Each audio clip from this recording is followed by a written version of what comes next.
The night in the forest, the rain had been falling for hours. Cold drops slid down Ethan's neck as he pulled his jacket tighter and stepped over the muddy path. It was late, too late for him to be walking home through the forest. But the long road around the hill would take another hour, and he just wanted to be in his warm bed. The forest at night was a different world. The trees leaned close together, their wet branches whispering in the wind. Shadows moved where they shouldn't. Every step he took made a soft squelch in the mud, and the sound seemed far too loud in the silence. Ethan told himself there was nothing to be afraid of. He had walked this path many times before. Still, his heart thumped faster when he heard it. A sound that didn't belong. It wasn't a bird. It wasn't the wind. It was crying. He stopped. The noise came again, soft but full of pain. It was high-pitched, almost like a child's voice. Yet strange, the syllables twisted in a way his ears couldn't understand. "Hello?" Ethan called out, his voice shaky. No answer. Only the sound of the rain hitting leaves. He hesitated, then followed the noise deeper into the trees, stepping over roots slick with water. The path behind him faded into darkness. The crying grew louder. His pulse quickened. As he pushed through a wall of wet branches, he stepped into a small clearing and froze. She lay on the ground, half covered by broken branches, her body shivering. She wasn't human. Her skin had a faint, pale glow, like the moonlight was trapped under it. Her hair, silver and wet, clung to her face. Her clothes were torn, smeared with mud and something darker, blood. Ethan's breath caught. He didn't know what she was, but she was hurt. Before he could move closer, a sound rumbled through the clearing. A low growl out from the darkness to his right. The golden eyes appeared, glowing like lanterns. Then it stepped forward, a beast unlike anything he had seen. It had the long, muscular body of a wolf, but its skin was scaly in patches and its teeth were long, sharp. Drool dripped from its jaws. Its claws scraped against the wet earth. Ethan froze. The beast's eyes locked on him, then flicked toward the girl. In that moment, he knew if he ran, the beast would kill her. His body moved before his mind could stop it. He grabbed a thick branch from the ground, holding it like a spear. The beast lowered itself, growling deep in its chest. Rainwater dripped from its snout. It charged. The impact threw Ethan back, pain exploding through his arm as the beast's claws ripped into him. He tried to push it away, but its weight was crushing. Its hot, foul breath was in his face, and then its teeth sank into his shoulder. The pain was blinding. A scream tore from his throat. Something hot and strange pulsed into his veins from the bite, making his vision blur. Desperate, he swung the branch with all his strength. The sharp end jabbed into the beast's side.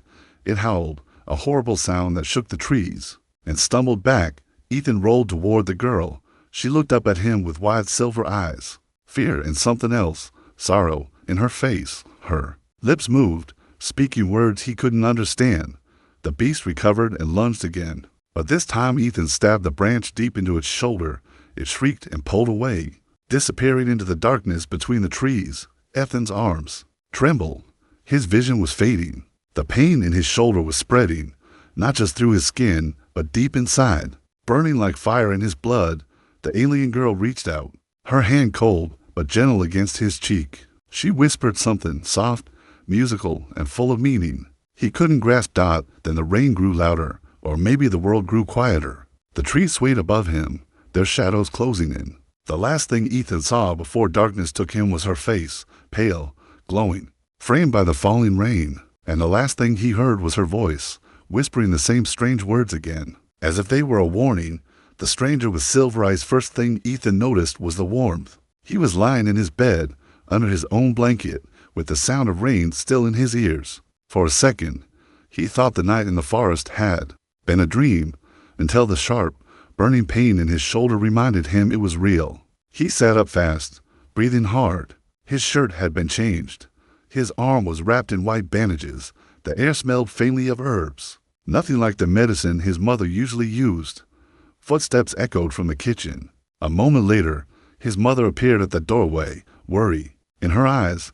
"You're awake," she said, setting down a steaming cup of tea. "You were found near the forest, unconscious. A hunter brought you home." Ethan frowned. "A hunter?" She nodded. "Tall man.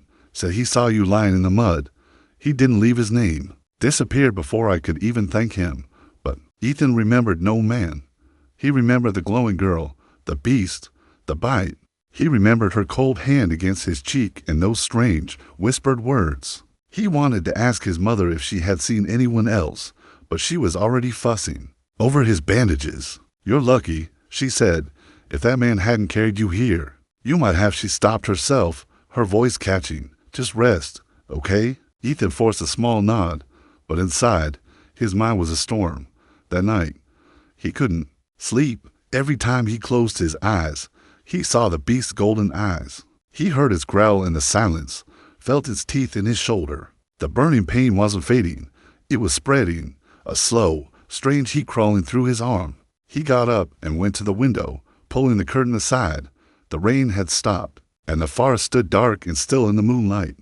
He told himself there was no reason to be afraid. Then, tap, a soft, sharp sound against the glass. He froze. Another tap came, more insistent. Slowly, he turned his head toward the window. She was there, the same girl from the forest, standing outside in the pale light. Her silver hair clung to her face, and her eyes, those impossible silver eyes, locked on his. Her clothes were still torn, but she didn't look weak anymore. She stood tall, her expression calm but urgent. Ethan's breath caught.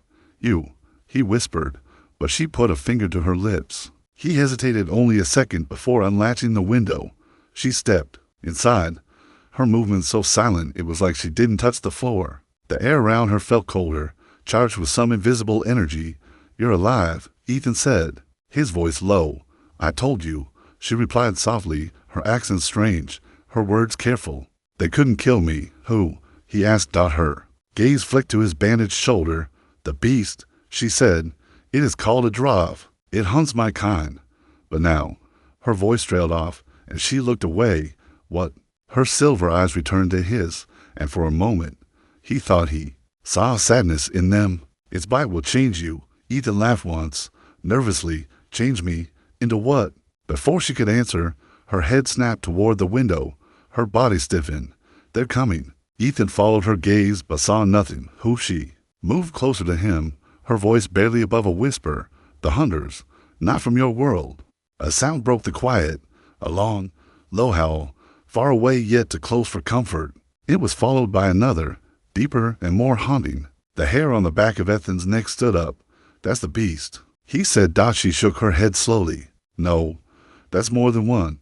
Outside, the forest seemed to shiver under the sound. The howls grew louder, and in the distance, faint red lights began to weave between the trees. Ethan stepped back. "What is that?" Her expression was unreadable. Not the drav. Something worse. The red lights were moving fast now, threading through the darkness toward the edge of the forest. The howls were answered by strange metallic clicks, like machines speaking in a language Ethan couldn't understand. The girl turned to him, her silver eyes glowing faintly in the dark room. "If you want to live, you must come with me now." He hesitated. His mother was asleep in the next room. This was insane. This was dangerous. But then the howl came again, closer, and this time it was followed by a heavy thud somewhere beyond the trees, like something enormous had landed on the ground. The girl grabbed his hand. Her skin was cold, her grip strong. "Ethan," she said, speaking his name for the first time. "They are already here, somewhere outside." A shadow moved between the trees, huge, hunched, and fast. The first change, Ethan ran. The alien girl's cold hand gripped his tightly as they slipped out the back door and into the wet night.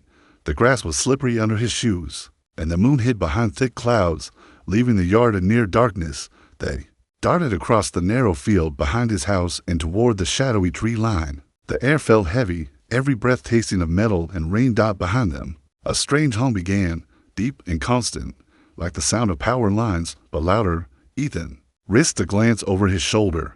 His heart stopped. Something floated above the street near his house. A black, insect-like machine, its surface shining wet under the moonlight. Thin red lights glowed along its frame. It turned slowly, and one of its lights scanned across the ground, moving in a perfect line. Wherever it passed, the grass shimmered. Faintly, "What is that thing?" Ethan whispered. "Helium drone," the girl replied quickly. "Do not let the light touch you." The machine turned toward the field. Ethan and the girl dashed into the forest just as a beam of red light swept over the spot. where they had been standing seconds before. They didn't stop running until the trees around them grew thick, and the drone's hum faded. Ethan leaned against the trunk, gasping for air. His shoulder throbbed, and the burning sensation had grown worse. It was as if fire was crawling through his veins, spreading to his chest and neck. He pulled his hand away from his shoulder and stared. His fingertips were smeared with dark, almost black blood. The girl noticed. "It's starting," she said grimly. "What's starting?" Ethan demanded. "The change," she said. "The drives by carries of venom. It rewrites you. Your bones, your blood, your instincts." He stared at her, his mind refusing to accept it. "That's not possible. I'm human. I'm not." He stopped mid-sentence, his hearing sharpened suddenly. Somewhere far away, he could hear the faint crunch of boots stepping on wet leaves. He could hear branches shifting under weight. He looked around, confused. "Do you hear that?" She nodded slowly. "I hear nothing, but you do." Ethan's chest tightened. The sound was growing louder, clearer. 3, no, for sets of footsteps, and something heavier moving alongside them. The girl stepped closer. "The Drav are not the only danger. The Helian Order hunts anything not human. To them, I am a prize, and you are a threat they will not allow to live." Before Ethan could answer, a sharp branch snapped somewhere to the left. He turned his head toward the sound, but it wasn't like turning his head normally. It was faster, smoother, almost animal-like, and then he saw them doff figures in black armor, their helmets smooth and without faces, moving between the trees in perfect formation. On their shoulders, small round devices scanned the area with thin, blue light. Ethan's heart pounded. "They're here." The girl grabbed his arm. "We must go deeper." They ran again, the forest closing around them. Ethan's body felt strange. His legs were faster than they had ever been. His feet found balance even on the wet ground. The burning pain in his shoulder now pulsed with his heartbeat, and every pulse made the world sharper. Suddenly, they burst into a wide clearing. The moon broke through the clouds for just a moment, and Ethan froze. In the center of the clearing stood a stone archway, half buried in vines and moss. Strange symbols glowed faintly on its surface, matching the soft silver light of the girl's eyes. She stepped toward it, almost in a trance. "This is one of the gates," she whispered. "Gates to where?" Ethan asked. Before she could answer, the deep growl returned. From the shadows on the far side of the clearing, a huge shape emerged. The Drav, the same beast that had bitten him, but now its wounds were gone, and its golden eyes burned brighter. Ethan's blood ran cold. The beast stepped forward slowly, each movement deliberate. Its gaze moved from the girl to him. And then something unexpected happened. It didn't attack. It lowered its head slightly and let out a low, rumbling sound. Not a growl, but something else. A sound that made the burning in Ethan. His shoulder flared violently. He staggered, clutching at his arm, his knees buckling. His vision blurred, and for a split second, he saw himself, not as a human, but as a creature with claws, eyes glowing like the beast's. The Drav took another step toward him. The soldiers' voices echoed in the distance, shouting orders. But Ethan couldn't hear the words anymore. All he could hear was the beast's voice, not with his ears, but inside his head. "You are mine now." The hunter's arrived voice inside Ethan's head was like thunder rolling through his skull. "You are mine now," it repeated, slow and deep, each word dripping with command. The pain in his shoulder turned into heat that spread through his chest, his arms, his legs. He felt his fingernails press painfully against his palms, to sharp, to long. "Ethan." The alien girl's voice cut through the haze, her silver eyes locked on him. "Don't listen to it. Fight it." But before he could answer, a new sound tore through the clearing, the sharp whine of energy weapons powering up. Figures in black armor burst through the tree line. 6 soldiers, their helmets smooth and faceless, red targeting lights flickering across their visors. Each one carried a long rifle humming with blue light. The Drav's golden eyes shifted toward them, and it let out a roar that shook the air. Birds scattered from the treetops. Contact confirmed. One soldier shouted into his helmet comm. "We have visual on target and secondary life form." Ethan's mind raced. Secondary life form. They meant him. The girl stepped in front of him. "We have to run." Too late. Blue beams of energy ripped across the clearing, scorching the ground and sending up showers of dirt. The Drav lunged at the soldiers with terrifying speed. One soldier was slammed to the ground, his armor cracking under the weight. The beast's claws tore through his chest plate like paper. Ethan stumbled backward, torn between terror and something else. Every time the Drav moved, his own muscles tensed, like his body wanted to follow. The burning in his veins pulsed. Faster, the girl grabbed his wrist. "We go now." They sprinted toward the far edge of the clearing, but the Helian soldiers were fast. They broke off from the fight with the beast and aimed at them. A blue bolt shot past Ethan's head, the heat making his hair prickle. Another slammed into a tree beside him, splintering wood and filling the air with smoke. Something inside him snapped. His vision sharpened, colors brightening unnaturally. He could see every flicker of the soldiers' movements, every detail of their weapons. Without thinking, he spun around and leapt toward them. He didn't leap like a human. The distance between them was 10 steps. He crossed it into. His claws, real claws, sliced through the first soldier's rifle, sending sparks flying. He kicked the second soldier back so hard the man's armored body smashed into a tree. When Ethan looked down at his hands, they were no longer just hands. His nails had grown into black, curved talons. The skin along his fingers and wrists was darker, thicker, almost scaled. The girl's voice rang out. "Ethan, control yourself," but control was slipping across the clearing. The Drav had torn through 2 more soldiers.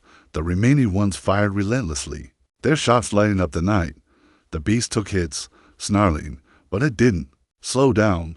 One soldier, larger than the rest, stepped forward, his armor marked with a white stripe across the chest.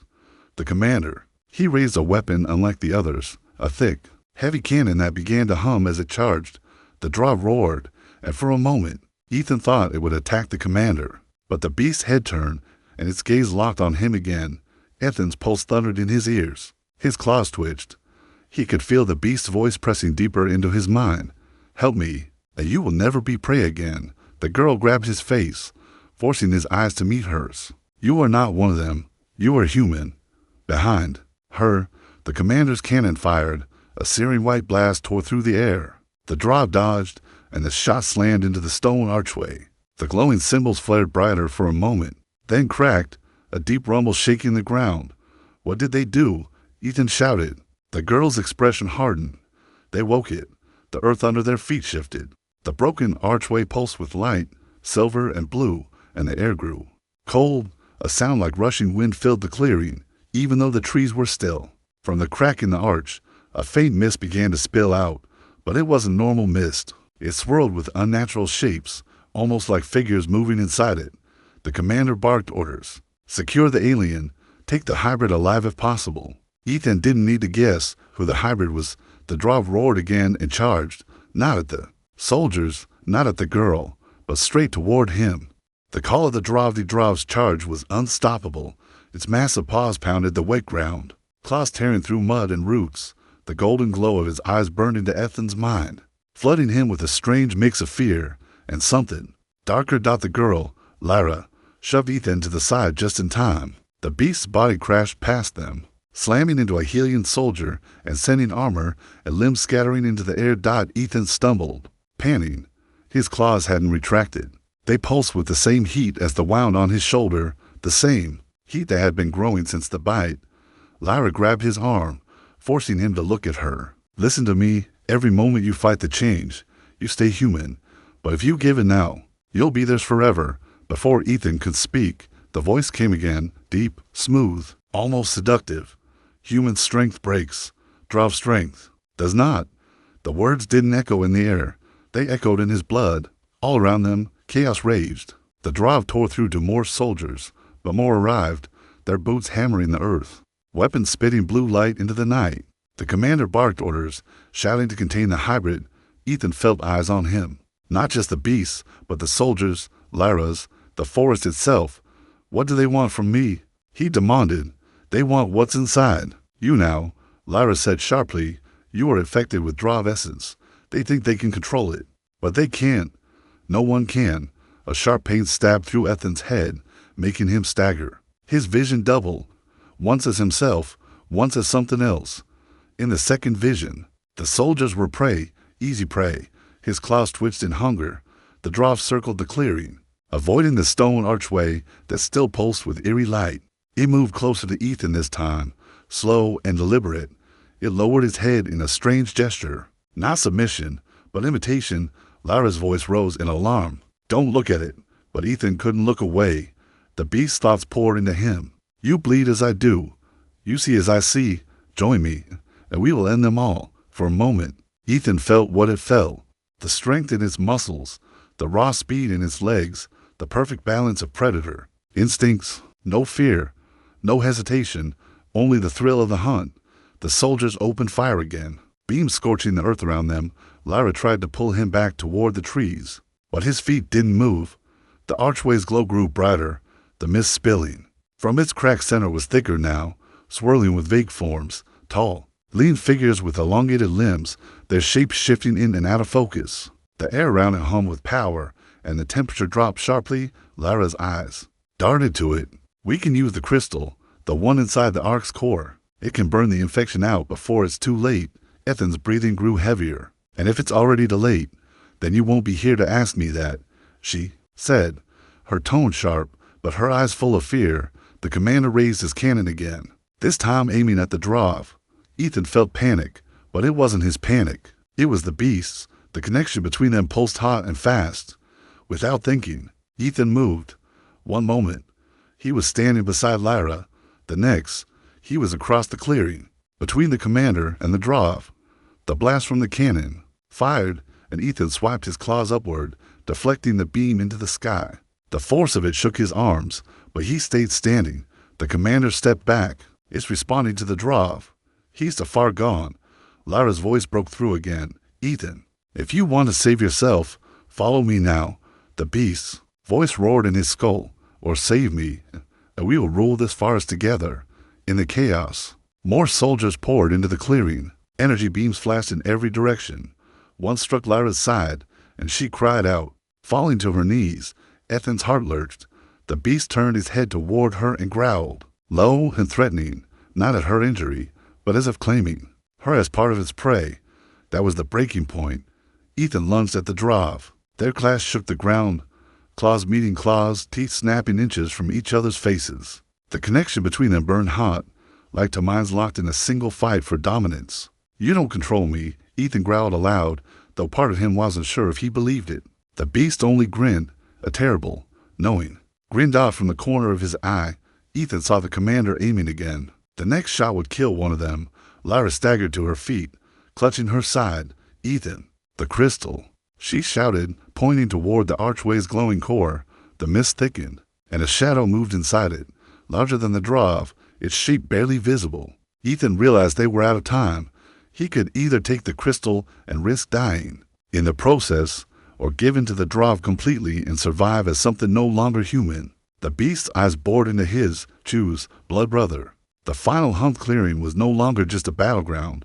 It was a storm. Energy blasts tore through the air like lightning. The ground trembled with every clash of claws, and the archway's glow spilled silver mist across the trees. Ethan's chest heaved. His claws dripped with black blood, the Drav's blood, but the beast wasn't slowing. Its golden eyes locked onto him, burning with both rage and pride. Lyra limped toward the archway, clutching her side. Ethan, I can reach the crystal, but I need time. That was the one thing they didn't have. The commander barked new orders to his soldiers. Contain the Drav. Kill the hybrid if necessary. Ethan didn't need to guess who the hybrid was. The soldiers broke away from the main fight and came straight for him, rifles spitting blue beams. The first shot grazed his arm, sending a white-hot sting through his muscles. The second shot would have hit his chest. If his body hadn't moved on its own, he leapt sideways, claws scraping the ground, and before the soldier could fire again, Ethan closed the distance into heartbeats. His talons ripped the rifle apart, scattering sparking metal across the mud. The second soldier swung the butt of his rifle at Ethan's head. Instinct took over. He caught the weapon mid-swing, snapped it in half, and hurled the man into a tree. When Ethan looked down at his hands, they didn't look human anymore. His skin along the arms was dark and ridged, his claws glistening like polished obsidian. His breathing came in deep, animal-like bursts, and deep inside, the voice of the Drav purred. Yes, strong, ours. The Drav lunged at him. Their bodies collided, claws and teeth slashing in a blur. Ethan's human mind screamed at him to dodge, to run. But his beast side wanted to win. He grabbed the draw's neck and slammed it into the ground. The impact sent mud flying, but the beast twisted, throwing him off. Ethan landed on all fours, growling without realizing it. Lyra's voice cut through the chaos. "Ethan, the crystal's inside. Just a little longer." A soldier spotted her and raised his weapon. Ethan's eyes locked on the movement instantly. Without thinking, he sprinted across the clearing. His claws sliced through the rifle before the soldier could fire, sending the man scrambling backward in fear. That fear should have made him feel guilty, but it didn't. It made the beast inside him smile. The archway's glow flared brighter. The mist swirling around it was no longer vague. It was shaping into something tall and monstrous, its form hidden in shifting shadows. The air vibrated. With a deep hum and Ethan's skin prickled, Lyra reached into the arc space, her hand searching for something unseen. Her silver eyes glowed with focus. The commander noticed. "She's going for the core. Stop her." Two soldiers turned toward her, firing in short bursts. Ethan intercepted one, but the other kept moving, weapon aimed. The Drav saw him too, and in that instant, something strange happened. Beast and hybrid moved together. Ethan's leap and the Drav's pounce struck the soldier at the same time, crushing him under a double impact. They both looked at each other. For a split second, Ethan thought he saw something like respect in the Drav's gaze. The voice in his head came again, stronger than ever. "Together, we cannot lose. Kill them all, and the forest will be ours." A sharp cry made him spin around. Lyra had found the crystal, a jagged, silver-blue shard glowing like frozen lightning. She pulled it free, but the moment it left the archway, the mist roared outward in a violent gust. The shape inside the arch was clearer now, huge, with long, clawed arms and eyes like burning stars. Lyra clutched the crystal to her chest. "Ethan, take it, now." He froze. His claws flexed involuntarily. The beast in him hated the crystal. Its light burned his eyes. Its energy made his muscles ache. The Drav stepped between Ethan and Lyra, rolling low. "That thing will kill you. Kill her. Take your place at my side." Ethan's heart pounded. The soldiers were regrouping, the commander's cannon charging for another blast, and the figure in the mist was almost through the archway. He could save Lyra with the crystal. He could save himself by joining the Drav, but he couldn't do both. The Drav bared its teeth. Lyra held out the crystal, her eyes desperate. The archway shook as the creature inside stepped forward. Ethan clenched his fists. One choice, one chance. The choice of clearing felt like the center of a war between worlds. The archway pulsed with blinding silver light, the mist swirling like a living storm. The soldiers regrouped in a half circle, weapons ready. The Drav's golden eyes burned in the darkness, and Ethan stood between them all, his claws dripping, his heart pounding like a war drum. Lyra's voice cut through the chaos. "Ethan, take the crystal." She held it out toward him, the silver-blue shard glowing in her trembling hands. Its light made every dark scale along his arms sting, as if the crystal knew what was inside him and wanted it gone. The Drav took a slow step forward, its muscles rippling under its thick hide. "That light will destroy you." The voice rumbled in Ethan's head. "You are one of us now. Accept it. Together, we will kill them all." Ethan's breath came in sharp bursts. His human mind screamed at him to take the crystal, but the beast inside him pulled him toward the Drav, whispering promises of strength, freedom, and a place where nothing could hurt him. He looked at Lyra. Her face was pale from blood loss. Her silver eyes locked on him with both fear and faith. "If you don't do this now, Ethan, there will be no coming back." The commander's cannon finished charging, a blinding white glow built at its mouth, casting shadows over the whole clearing. "Target the alien. Target the hybrid." He barked out. The Drav's head tilted toward the cannon. "Kill him, blood brother. Tear him apart." Ethan's claws twitched. His body coiled like a predator ready to strike, but not at the commander. At the driving AV with a roar that was part human, part beast, Ethan lunged. His claws tore into the Drav's shoulder, black blood spraying across the mud. The beast roared in shock, rearing up to throw him off, but Ethan held on. Lyra seized the moment. "Ethan, now." She hurled the crystal toward him. He caught it, and the instant it touched his claws, pain exploded through his body. It wasn't the burn of a wound. It was the burn of something inside him fighting to survive. The beast's voice in his head turned into a scream. "Fool, you will die." The Drav slammed him into the ground. His vision went white. His ribs screamed in pain, but he pushed the crystal against the wound on his shoulder. The place where it all began. The effect was instant. A shockwave of light burst from the wound, racing through his veins. The dark scales along his arms cracked and flaked away, his claws shrinking back into human nails. The golden haze over his vision faded, replaced by the sharp, cold clarity of his own thoughts. The dwarf staggered back, roaring, its own body shuddering as if it felt the pain too. The connection between them was snapping, thread by thread. "You are not me," Ethan said through clenched teeth. With one final push, he drove the crystal deep into his own shoulder. The light erupted, brighter than the moon, flooding the clearing. The soldiers stumbled back, shielding their eyes. The dwarf howled, a sound of rage and loss, before turning and leaping into the dark forest, vanishing into the night. When the light faded, Ethan collapsed to his knees. His hands were his own again, dirty, bloody, but human. The wound on his shoulder was gone, replaced by a faint silver scar. Lara ran to him, kneeling beside him. Her hand cupped his face. "You fought it. You won." Ethan gave a weak smile. "Not alone." The commander raised his cannon again, but before he could fire, the mist from the archway surged outward like a tidal wave. It swallowed the soldiers. In seconds, their shouts fading into the distance until they were gone. When the mist cleared, the archway was empty. The glow had vanished. Whatever was trying to come through was sealed. They sat in the mud, breathing hard. The forest was quiet now, only the sound of dripping rain from the leaves above. Ethan glanced at Lyra. "What happens now?" She looked toward the forest's dark edge. "The dwarf will return, and others will come, but you will be ready." "Ready?" Her lips curved into a small smile. "You're human, but you've touched the strength of a dwarf. You can survive both worlds." Now, Ethan laughed softly, though it hurt his ribs. "Guess I'm stuck in the middle." "Not stuck," she said, "chosen." When Ethan looked back toward the path home, the lights of his house glimmered faintly through the trees, safe, familiar. But when he turned toward the forest, he felt something stir, not the beast, not the infection, but a quiet awareness, the knowledge that the night's events were just the beginning.